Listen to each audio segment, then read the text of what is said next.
fundamentals of accounting 2, accounting for corporation, the third episode, which is issuing ordinary share for service provided or non-cash asset.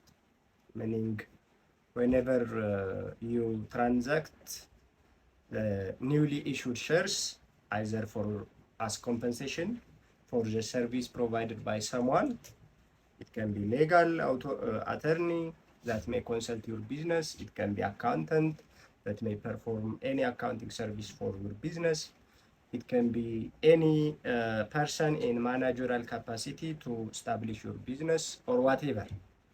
In the process of organizing of your company, there may be various expertise which may involve it in the process. So they may provide their respective expertise service. So in compensation, you may pay it within by issuing ordinary share rather than by paying simply out pocket cash.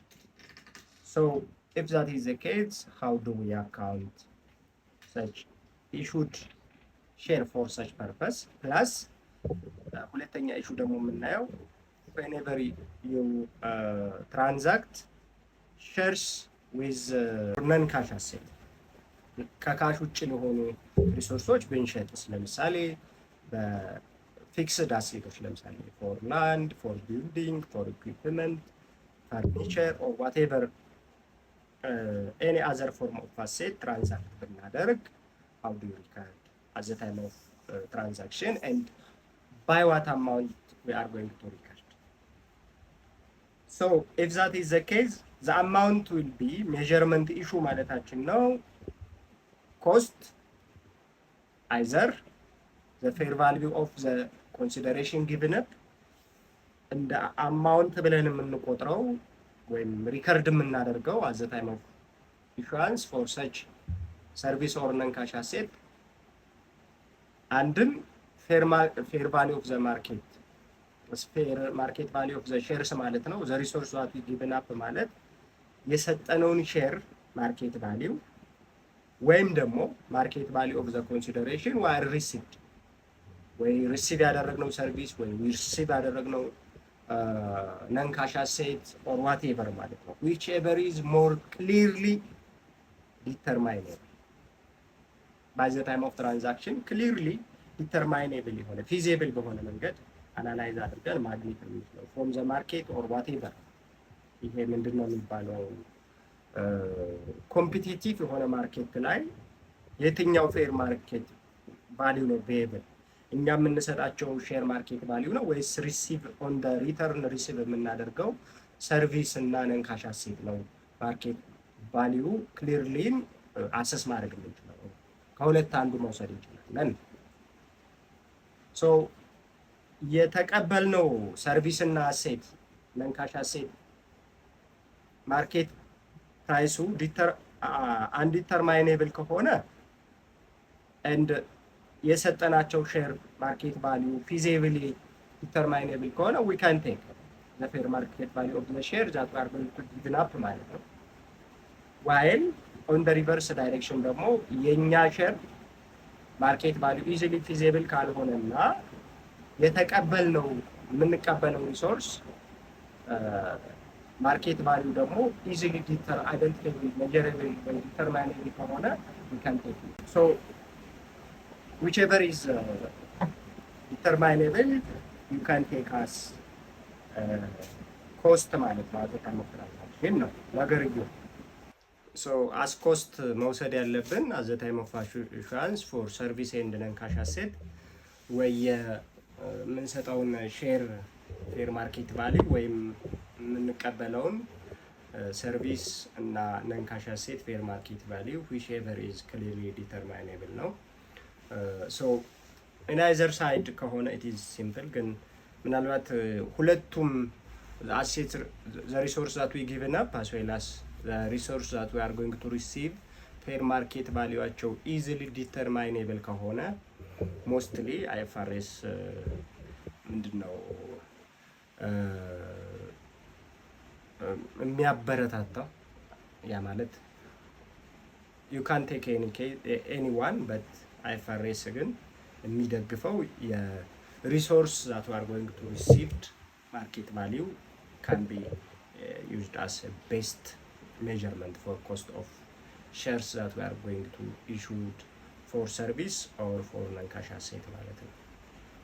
So illustrate እናድርገው እስኪ በቁጥር assume that attorney have helped Jordan Company Corporation and they have billed the company for 5,000 birr for their service. They agree to accept 4,000 shares of 1 birr par value shares in payment of their bill. At the time of the exchange, there is no established market price for the shares and prepare the journal. So ምንድነው እዚህ ጋር ሰርቪስ ነው ዴሊቨር ያደረጉት ጆርዳን ካምፓኒ ኢንኮርፖሬት በሚያደርግበት ሰዓት ሰም የህግ ሰዎች የአድቫይዘሪ ስራ ሰርተዋል። ሶ ለዛ ስራ 5000 ቢል አላቸው ወይም ደግሞ 5000 ክሌም አላቸው from ጆርዳን ካምፓኒ and then to settle this bill 4000 1 ብር ፐር ሼር ያለው ወይ ፓር ቫልዩ ያለው ሼር አክሰፕት ለማድረግ 4 ሼር አክሰፕት ለማድረግ ተስማምተዋል። and then at the time of exchange established የሆነ ማርኬት ፕራይስ የለም። so the price of the service billed become the cost of such transactions ማለት ነው። so እንደዛ ከሆነ ኦርጋናይዜሽናል ኤክስፔንስ ያው እንደምታውቁት ካምፓኒዎች ስታብሊሽ ሲደረጉ ኮስት አላቸው። ሌጋል አድቫይዘር፣ አካውንቲንግ ምንድነው ይሄ ኮሚቴዎች አሉ ስታብሊሽመንት ስራውን የሚሰሩ ለነሱ የሚከፈል ክፍያ አለ። ሶ ኦርጋናይዜሽን ኮስት ነው የምንላቸው እነዛን ኮስቶች ወይም ኦርጋናይዜሽናል ኤክስፔንስ ነው የምንላቸው። ሶ ኦርጋናይዜሽናል ኤክስፔንስ ዴቢት አድርገን and then ሼር ካፒታል ኦርዲናሪ 4000 አሶቤስ and share premium 1000 ታስቀምጣላችሁ ማለት ነው። this clear። ሁለተኛው assume that Athletic Research Incorporation is an existing publicly held corporation. Its 5 birr par value shares were actively traded at 8 birr per share. The company issues 10,000 shares to acquire land recently advertised for sale at 90,000 birr. Prepare the journal entry. So ምንድነው ነገርየው የአትሌቲክ ካምፓኒ ሼር 5 ብር ፓር አለው ገበያ ላይ 8 ብር ይሸጣል። ሶ 90,000 ብር ግምት ያለው ላንድ ለመግዛት from some supplier 10,000 ሼር ኢሹ አድርጎ የ90 ብር የገበያ ዋጋ ወይም ደግሞ ኮስት ያለው ላንድ ገዛ ነው። ዜን አሁን እዚህ ጋር የላንዱን ፕራይስ ይታወቃል፣ ማርኬት ቫልዩ ይታወቃል፣ የሼሩ ማርኬት ቫልዩ ይታወቃል። how we are going to record this transaction። so land የሸጥነውን ሼር ማርኬት ቫልዩ ኮንሲደር ብናደርግ ላንድ 10,000 ሲባዛ በ8 80,000 ነው የሚሆነው።